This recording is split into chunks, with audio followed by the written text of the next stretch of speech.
அனைவருக்கும் வணக்கம். அடுத்த ஈரடி ஏறா நிலைமிசை ஏற்றி என் தனக்கே ஆறாறு காட்டிய அருட்பெரும் ஜோதி.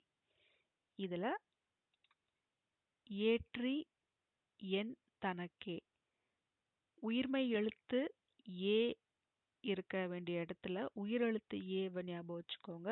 ஏற்றி உயிர்மெய் எழுத்து ஏ வர இடத்துல ஏ வரணும், உயிரெழுத்து ஏ வரணும். ஸோ ஏற்றி என் அங்க ரணக்கே கிடையாது, தனக்கே ஆறாறு காட்டிய அருட்பெரும், வருட்பெரும் கிடையாது, அருட்பெரும் ஜோதி. இப்படிதான் வாசிக்கணும். இன்னொரு தடவை வாசிக்கலாம்.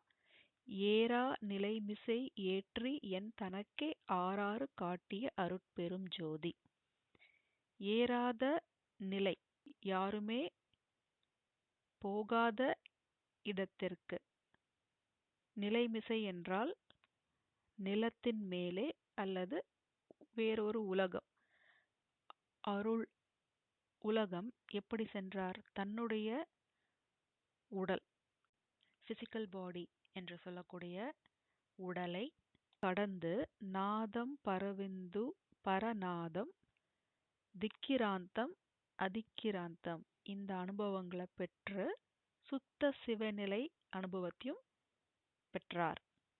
இப்ப இந்த சொற்கள்லாம் புதுசா இருக்கு. இப்ப இருக்கிற உடல்ல இருந்து நாதம்ன்ற நிலை என்ன நிலைனா, நாதம் என்பது ஒலி, சவுண்ட் எனர்ஜி. பரவிந்து என்பது பரம் என்றாலே அந்த அருள் பெற்றது என்று ஞாபகம் வச்சுக்கலாம். பரவிந்து என்பது, விந்து என்றால் சுக்கிலம், உடலில் சுரப்பது. பரவிந்து என்பது அருளினால் சுரப்பது.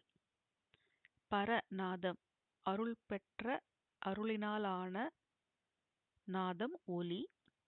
திக்கிராந்தம் என்பது அதிர்ந்து கொண்டு இருப்பது, வைப்ரேஷன். அதிக்கிராந்தம் என்பது கடந்து செல்வது, உயர்வான நிலைக்கு செல்வது. ராமலிங்க அடிகளார் மனித உடலை தாண்டி நாதம் என்கிற ஒலி உலகம், சவுண்ட் எனர்ஜி, பரவிந்து, பரநாதம், திக்கிராந்தம், அதிக்கிராந்தம் என்ற பல அனுபவங்களை பெற்று சுத்த தேகத்தையும் பிரணவ தேகத்தையும் அடைகிறார்.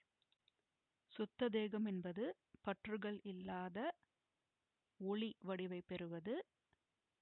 பிரணவம் என்பது ஒலி, சவுண்ட். பிரபஞ்சத்தின் அடிப்படையான ஒளி தேகத்தையும் ஒலி தேகத்தையும் பெற்றுவிட்டால் அருட்பெரும் ஜோதியோடு கலந்து விடுகிறோம். அதனாலதான் ஆங்கிலத்துல சவுண்ட் அண்ட் ஹெல்த்தி என்று சொல்ற ஒரு வழக்கம் வந்ததோ. உடலும் மனதும் ஆரோக்கியமாக இருக்கிறது, நல்ல நிலையில் இருக்கிறது என்பதற்கு கூறும் ஒரு அடைமொழி. மனித செல்கள் ஒளியை வெளிப்படுத்துதா என்று கேட்கும்போது பயோஃபோட்டான்ஸ் என்ற ஒரு மிக 1000 மடங்கு குறைவான ஒரு ஒளியை வெளியிட்டு கொண்டேதான் இருக்கிறது. உங்களுக்கே தெரியும், இந்த எம்ஆர்ஐலலாம் பல வண்ண நிறங்கள் இருக்கும். ஒவ்வொரு செல்லும் ஒளியை வெளியிடுவதனால தான் அந்த ஸ்கேன் ரிப்போர்ட்ல பல வண்ணங்கள் தெரியுது. அந்த வண்ணத்தை வச்சுட்டு நம்ம எங்க உடல்ல பாதிப்பு இருக்குன்னு கண்டுபிடிச்சிடலாம். இந்த பிரபஞ்சத்துல இருக்கும் ஒளி இந்த நிலையை ஏறி அடைந்த ராமலிங்க அடிகளார் முழுமையானவர். ஆறாறு காட்டிய அருட்பெரும் ஜோதி. இங்கே 6 என்பது வழி அப்படின்னு பொருள் கொள்ளலாம். 6 6 36 தத்துவங்கள்னு போட்டிருக்காங்க. அது என்னன்னு இன்னொரு காணொளியில பார்க்கலாம். அடுத்த ஈரடி ஐயமும் திரிபும் அருத்தெனது உடம்பினுள் ஐயமும் நீக்கிய அருட்பெரும் ஜோதி. ஐயம் என்றால் சந்தேகம், திரிபு என்றால் ஒன்றை மற்றொன்றாக தவறாக நினைப்பது, மிஸ் அண்டர்ஸ்டாண்ட். இது மனதிலையும் இருந்தது. உடல்ல ஐயம்னா சளி. இது இரண்டையுமே நீக்கி, உடலையும் மனதிலையும் இருக்கும் ஐயத்தை நீக்கி அருளிய அருட்பெரும் ஜோதி.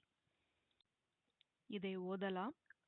ஏறா நிலைமிசை ஏற்றியன் தனக்கே ஆறாறு காட்டிய அருட்பெரும் ஜோதி, ஐயமும் திரிபும் அறுத்தெனது உடம்பினுள் ஐயமும் நீக்கிய அருட்பெரும் ஜோதி.